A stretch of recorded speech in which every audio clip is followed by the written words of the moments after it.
So in today's video, I'm going to be going over the top 5 keyboards for Fortnite in 2022. A long time ago, I did make a video on the top 5 mice, and I said that I'm definitely going to be making a video on the top 5 keyboards, but obviously I haven't done that until now. So after a long awaited wait time, here the video finally is. Obviously, be sure to use code Sonata YT in the Fortnite item shop if you guys want to support me. Let's get right into it.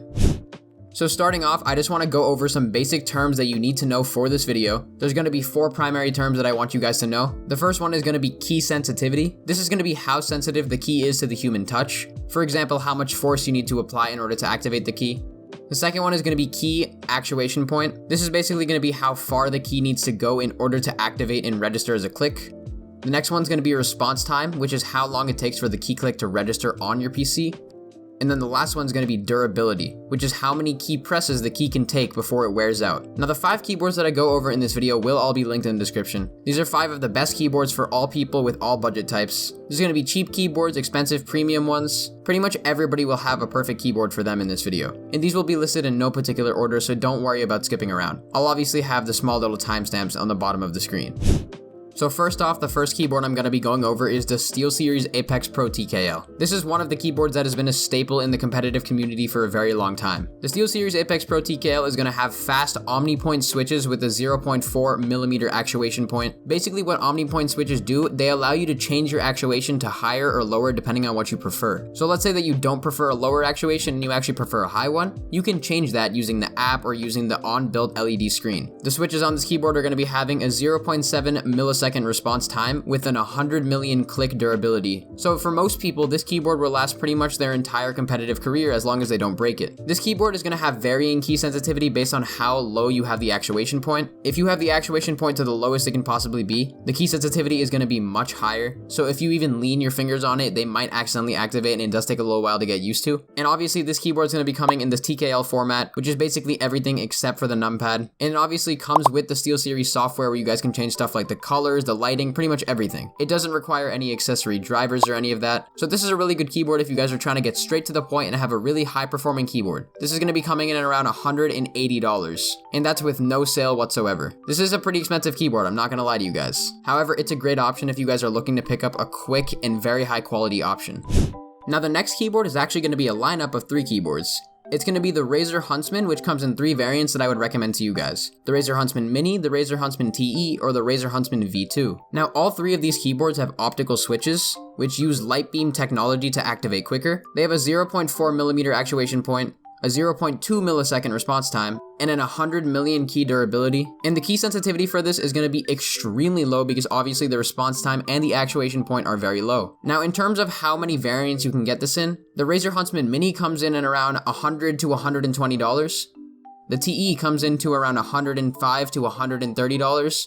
And the V2 comes in around $200 if you guys want to purchase it. This comes in 3 formats where the Mini is obviously going to be the Mini format, the TE is obviously going to be the TKL format, and the V2 is going to be the full keyboard format, including the numpad. The full keyboard format, which is the V2, it also has analog switches which can give you 360-degree movement based on how hard you press, and you can customize this in the Razer software. Those analog switches will be very similar to the Wooting 1 keyboard, which is a keyboard that was very popular in Fortnite a while back. However, that's a great option if you guys want the best of all of your worlds. You just need to have a lot of mouse room if you guys want to use that. However, the Mini and the TE are perfectly good options. I personally have the Razer Huntsman TE, and it's a keyboard that works really well for me, and I love it very much, and it's going to last me a very long time. The Mini is really good for strictly competitive players who don't really upload content or don't really edit their own videos. If you guys are a strict comp player, I'd recommend you get the Mini because it's an affordable keyboard and it's also very high quality.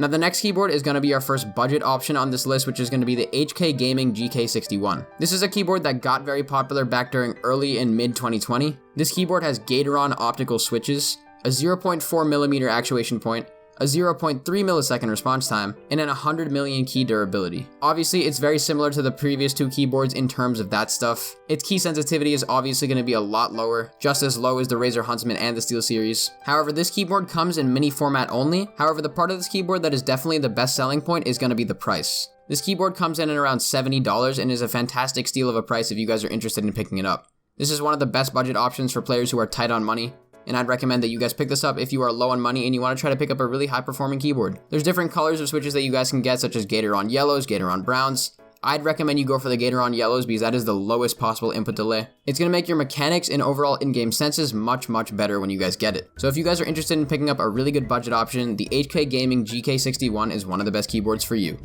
Now going into the fourth keyboard, I'm going to be going over the Roccat Vulcan TKL Pro. Now this keyboard uses something known as Titan optical switches, which are similar to the optical switches that were used in the Razer. This is going to be having a 1.4mm actuation point, so a bit of a higher actuation, but it's also going to have that 0.3 millisecond response time and an 100 million key durability. This keyboard comes into the TKL format, and it also comes with the Roccat software. However, the really good selling point of this keyboard is the fact that it's only $120 for everything that the Razer offers, but also more. This is going to be really functional if you guys want to play very consistent and not accidentally lean down on your keys and make an error. This is really good because people like Mr. Savage use it, people like Refscard use it. The keyboard is one of the most widely used across the European pro scene, and the reason for that is simply because it's much harder to make mistakes on it. You can't accidentally click on a key, which happens sometimes. That's because of the 1.4mm actuation point, making the key sensitivity a lot lower. In return, you're going to be a better player and make less unforced mistakes. That's why the Roccat Vulcan TKL Pro is one of the best. It comes in at around $120, like I said before. It's comparable in price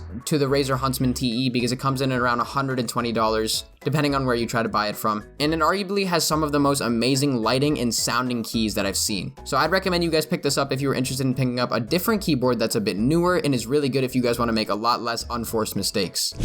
Now the fifth and final keyboard that I'm going to be going over in this video is the Ducky 1.3 Mini Daybreak. Now Ducky has been an insanely big keyboard company in Fortnite for a very long time. You guys may have heard of the Ducky 1.2 Mini, which used to be one of the biggest keyboards in the entire world for Fortnite. But this is going to be having the Quack Mechanics technology. It's going to have a 1.5mm actuation point, 0.9 millisecond response time, and a 90 million key durability. It comes with the Ducky software in the mini format, like I mentioned before. What's really good about this keyboard is because of the Quack Mechanics technology, you can change keycaps really easily if you don't like the custom ones. Obviously, you can change any of the keycaps on any of these keyboards if you want, but the Ducky 1.3 Mini is best for that because it has the best fitting switches for any variety of keycaps. In return, you guys can get cherry keycaps, pudding keycaps, pretty much anything you need you can get on this keyboard, which is why it's so widely used. This is basically the new and improved version of the Ducky 1.2 Mini, and it also comes in a really cool style. You guys can change the color, you can change the lighting on any of the keys. It's a very stylish keyboard if you guys are interested in that.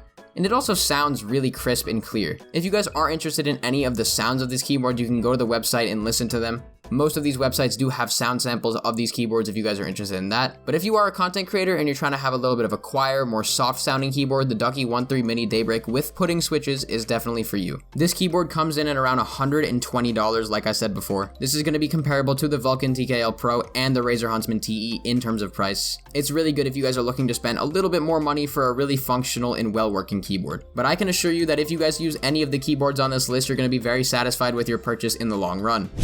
Anyways guys, that is the video on the 5 best keyboards for competitive Fortnite in 2022. If you guys did enjoy, please consider dropping a like and subscribing to the channel down below. I'm very happy with your guys' support on the channel recently, especially with the new shorts that I've been uploading. You guys have really helped me out on that, and we've gotten a ton of new support from those. So please keep on watching and supporting the channel, guys. That's how I can keep making these videos for you. But that's about it for this video, guys. Be sure to like and subscribe to the channel, and I will see you all in the next video. Bye, guys.